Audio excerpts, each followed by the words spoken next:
Ramsar अभिसमन अर्थात कि Ramsar convention. और रामसार कन्वेंशन महत्वपूर्ण क्यों है? क्योंकि यह हर एक एग्जाम में पूछा जाता है और यह हमारे पर्यावरण के हिसाब से और जैव विविधता के अनुसार भी क्या कहता है, महत्वपूर्ण हो जाता है। अंतर्राष्ट्रीय ट्रीटी के अनुसार ये महत्वपूर्ण हो जाता है। और इससे जैव विविधता जैसे साइटें और दलदली भूमि भी जुड़ती हैं। इसी कारण यह हमें हर एक एग्जाम में देखने को मिल सकता है या मिलता है, किसी न किसी माध्यम से मिलता है। तो आज हम इसको पूरे डिटेल के साथ कवर करेंगे और हम ये भी देखेंगे कि नए स्थल कौन है और सबसे बड़ा छोटा स्थल कौन है। चलिए हम इसको शुरू करते हैं, आगे बढ़ते हैं। मेरा नाम शशिकांत चौहान है और हम शुरू करते हैं। तो रामसर अभिसमय, तो इसे रामसर कन्वेंशन के नाम से जानते हैं और यह एक अंतर्राष्ट्रीय संधि है जिसे वर्ष 1971 में ईरान के रामसार में यूनेस्को के तत्वाधान में हस्ताक्षर किया गया था। यूनेस्को के तत्वाधान में किया गया था, लेकिन यूनेस्को के द्वारा करवाया नहीं गया था। ठीक है, ये करवाया नहीं गया था। समझ आए कि यूनेस्को एक कैसा है, एक मेटेरियल है, ठीक है, एक मीडिएटर है जिसका उद्देश्य अंतर्राष्ट्रीय महत्व की आर्द्रभूमि अर्थात कि आर्द्रभूमि कैसी होती है, हम इसको पहले समझ लेते हैं कि आर्द्रभूमियों को का क्या है, संरक्षण करता है। आर्द्रभूमियों का जो रामसर साइट है संरक्षण करता है। और इसके संरक्षण से फायदा क्या होता है? इसके संरक्षण से जो हमारा वाटर कंजप्शन है या जो जो पानी का मतलब बर्बादी है, इसको रोकने का प्रयास किया जाता है। साथ में जो ग्राउंड वाटर होता है, जो कि मतलब बहुत ज़्यादा कंज्यूमिंग के लिए किसी न किसी कारण से निकाला जा रहा है, उसको ये क्या करता है, रिचार्ज करता है कौन? आर्द्रभूमि के माध्यम से। देखिए यह ऐसा दलदली भूमि होती है, ठीक है, जिसके माध्यम से मतलब दलदली भूमि के माध्यम से जो हमारा पानी होता है बहुत जल्दी से धरती के अंदर जाता है, जिससे वाटर क्या होता है, मतलब कि अर्थ वाटर रिचार्ज होती है। और इससे जैव विविधता जैव विविधता और हमारा पर्यावरण भी क्या होता है, संतुलित होता है। ठीक है, तो इसी कारण रामसर साइट और जो रामसर कन्वेंशन क्या था, जरूरी था। भारत में अभिसमयन कब हुआ था? 1 फरवरी 1982 को लागू हुआ था, जिसके तहत अंतर्राष्ट्रीय महत्व आर्द्र भूमियों को रामसर स्थल घोषित किया जाना शुरू होगा। हम आगे नया वाला डेटा देखेंगे, पुराना डेटा टाइप हो गया है। ठीक है, तो ये क्या करता है और पहचान इसकी कौन करता है, कौन कौन रामसर साइट होगी? तो एक है मॉन्ट्रिक्स रिकॉर्ड। ठीक है, यह अंतर्राष्ट्रीय महत्व के उन आर्द्रभूमि स्थलों का रजिस्टर है जहाँ तकनीकी विकास, प्रदूषण, अन्य मानवीय हस्तक्षेप के परिणाम स्वरूप पारिस्थितिकी चरित्र में, ठीक है, जो पारिस्थितिकी चित्रण होता है में परिवर्तन हुए हों, हो रहा है या नहीं हो रहा है या कैसी संभावना है, उनका क्या करता है, ये आकलन करता है। इसे रामसर सूची के भाग के रूप में रखा गया है। रामसर स्थलों की पहचान के लिए मानदंड क्या क्या होते हैं? तो वर्तमान में रामसर जो स्थल होते हैं उनको अंतर्राष्ट्रीय महत्व की आर्द्रभूमि की पहचान के लिए 9 मानदंडों के रूप में क्या किया जाता है, 9 मानदंडों के रूप में माना जाता है। जिसमें से कुछ है जिसमें उनका प्रतिनिधि कैसा है, वो कैसे हैं, दुर्लभ हैं, अद्वितीय आर्द्रभूमि के प्रकार हैं, जैव विविधता के अनुसार कैसे हैं, अंतर्राष्ट्रीय महत्व के अनुसार कैसे हैं, उनमें जो जीव जंतु पशु पक्षी आ रहे हैं वो किस अनुसार आ रहे हैं, उनमें मछलियाँ किस प्रकार पाई जाती हैं, ये सब उसमें शामिल किया जाता है। आगे बढ़ते हैं, तो कुछ हम देख लेते हैं रामसर साइट के बारे में। इसका परिचय हम शॉर्टकट देख लेते हैं और अच्छे से भी देखेंगे। तो इसका जो परिचय है, इसे आर्द्रभूमि पर अभिसमन के रूप में भी जाना जाता है। यह एक अंतर सरकारी संधि है जिसे वर्ष 1971 में रामसर ईरान, कहाँ पे, ईरान के रामसर में क्या क्या साइन किया गया था। वर्ष 1975 में इसे लागू किया गया। ऐसी आर्द्रभूमि जो रामसर स्थल घोषित किया जाता है और जो अंतर्राष्ट्रीय स्तर पर महत्व रखती हैं। विश्व का सबसे बड़ा रामसर स्थल कौन सा है? पेंटानल, जो कहाँ पड़ता है, साउथ अमेरिका में पड़ता है। मॉन्ट्रियल रिकॉर्ड क्या है? तो वर्ष 1990 में मॉन्ट्रिक्स स्विट्जरलैंड में इसे अपनाया गया था। यह उन रामसर स्थलों की पहचान करता है जिनके संरक्षण हेतु राष्ट्रीय या अंतर्राष्ट्रीय स्तर पर प्राथमिकता के साथ ध्यान देने की आवश्यकता है। आर्द्रभूमियाँ क्या होती हैं? तो आर्द्रभूमि एक ऐसा स्थान है जहाँ भूमि मौसमी अथवा अस्थायी रूप से जल, खारा या मीठा कैसा भी हो सकता है, इन दोनों के बीच स्थित हो से ढकी होती हैं। ठीक है, यह नदियों, दलदल, मैंग्रोव, कीचड़ युक्त भूमि, तालाबों, जलमग्न स्थान, बिलबोंग नदी का वह शाखा जो आगे चलकर समाप्त हो गया हो, लैकून झील और बाढ़ के मैदानों सहित विभिन्न रूपों को क्या करता है, शामिल करता है। विश्व आर्द्रभूमि दिवस कब मनाया जाता है? 2 फरवरी को मनाया जाता है। वहीं भारत में रामसार अभिसमय समय कब हुआ था? 1982 में लागू हुआ था। रामसर स्थलों की कुल संख्या कितनी है? कितनी? 93 हो गई है। हम बात करें सितंबर 2025 की। ठीक है। भारत में संबंधित फ्रेमवर्क तो आर्द्रभूमियों के संरक्षण तथा प्रबंधन हेतु पर्यावरण, वन और जलवायु परिवर्तन मंत्रालय ने इसे पर्यावरण संरक्षण अभिसमन 1986 के प्रावधानों के तहत अपनाया है। आर्द्रभूमि संरक्षण और प्रबंधन अधिनियम 2017 को अधिसूचित किया गया है। ये नियम आर्द्रभूमियों के प्रबंधन को विकेंद्रीकृत करते हैं तथा राज्य आर्द्रभूमि प्राधिकरण या केंद्र शासित प्रदेश आर्द्रभूमि प्राधिकरण के गठन का प्रावधान करते हैं। चलिए हम आगे देखते हैं। ये नई लिस्ट है और हम एक एक करके पूरा लिस्ट देखेंगे कौन कौन कहाँ पे है। तो सबसे पहला है, ये जो ऊपर के 4 हैं ये चारों नए हैं, ये चारों नए हैं। तो देख लेते हैं। सक्करकोटे पक्षी अभ्यारण्य कहाँ पे है? तमिलनाडु में है। फिर थेरथांगल पक्षी अभ्यारण्य कहाँ पे है? तमिलनाडु में है। खेचे ओपली झील सिक्किम, उधवा झील झारखंड। ये चारों कैसे हैं? न्यू हैं और क्वेश्चन इन चारों से पूछे जाने की संभावना बनती है।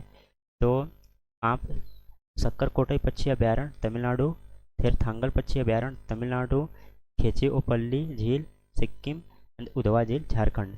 चलिए अब हम लिस्ट देख लेते हैं उनका भी नाम। कराईबेट्टी पक्षी अभ्यारण्य Tamil Nadu, Longwood solar reserve forest Tamil Nadu, Magadi Kere संरक्षण रिजर्व कर्नाटक, अंकसमुद्र पक्षी अभ्यारण्य रिजर्व कर्नाटक, अंगनासिनी मुहाना कर्नाटक, तामपारा झील उड़ीसा, हीराकुंड जलाशय उड़ीसा, अंशुपा झील उड़ीसा, यशवंत सागर मध्य प्रदेश, चित्रागुड़ी पक्षी अभ्यारण्य तमिलनाडु, सुचिंद्र थेरटू वेंकटन कॉम्प्लेक्स तमिलनाडु, बुड़ुवर पक्षी अभ्यारण्य तमिलनाडु, कंजीरनकुलम पक्षी अभ्यारण्य तमिलनाडु, थाने क्रीक महाराष्ट्र, हाइकम वेटलैंड संरक्षण reserve Jammu and Kashmir, Shallabugh wetland संरक्षण रिजर्व J&K। आगे देखते हैं।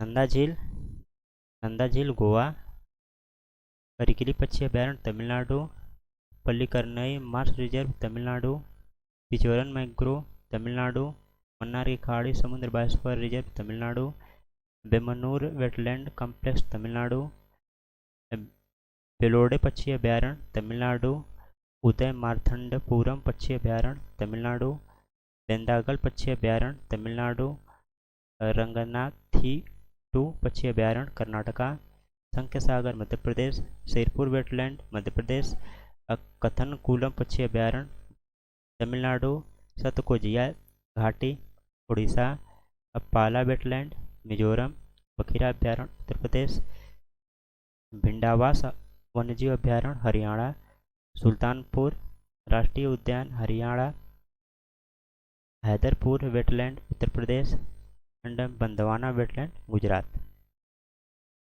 आगे देखते हैं।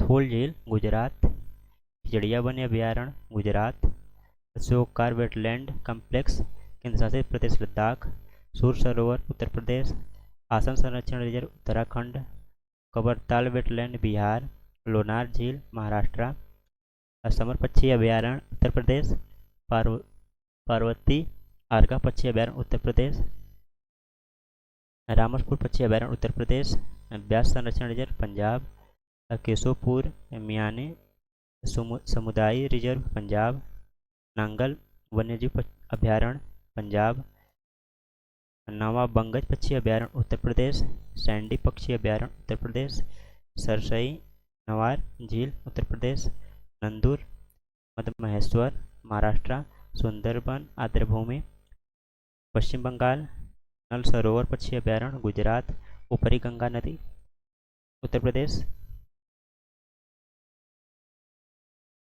Chandratal wetland HP Himachal Pradesh, Pokhara wetland J&K, Renuka wetland Himachal Pradesh, Rudrasagar झील त्रिपुरा, सूरीनसर मानसर झीलें J&K, अष्टमुडी आर्द्रभूमि केरल, भितरकनिका मैग्रो उड़ीसा, भोज वेटलैंड मध्य प्रदेश, दीपोर बिल असम, पूर्वी कलकत्ता आर्द्रभूमि पश्चिम बंगाल, कांजली वेटलैंड पंजाब, कोल्लेरू झील आंध्र प्रदेश, पॉइंट कैलिमेरे वन्यजीव और पक्षी अभ्यारण्य तमिलनाडु, पोंगडैम झील हिमाचल प्रदेश, रोपड़ वेटलैंड पंजाब, सोमोरीर केंद्र शासित प्रदेश लद्दाख, वेम्बनाड और कुल आर्द्रभूमि केरल, सस्थम कोट्टा झील केरल, वूलर झील J&K, हरिके वेटलैंड पंजाब, लोकटक झील मणिपुर, सांबर झील राजस्थान, चिल्का उड़ीसा, केवलादेव राष्ट्रीय उद्यान राजस्थान, नागी पक्षी अभ्यारण्य बिहार, नकटी पक्षी अभ्यारण्य बिहार, नंजरायण पक्षी अभ्यारण्य तमिलनाडु, काजू वैली पक्षी अभ्यारण्य तमिलनाडु, तवा जलाशय मध्य प्रदेश, खींचन खींचन या फलोदी राजस्थान, मेनार उदयपुर राजस्थान, गोकुल जलाशय बक्सर बिहार, उदयपुर झील पश्चिम चंपारण। तो टोटल हमने लिस्ट देख लिया। अब हम इसको मैप के माध्यम से भी समझ लेते हैं।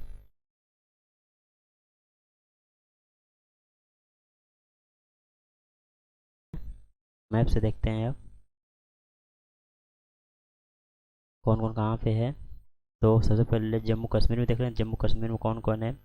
Buhler lake, Hokera wetland, Surinsar, Hygam conservation of the reserve and Shallabugh wetland conservation reserve.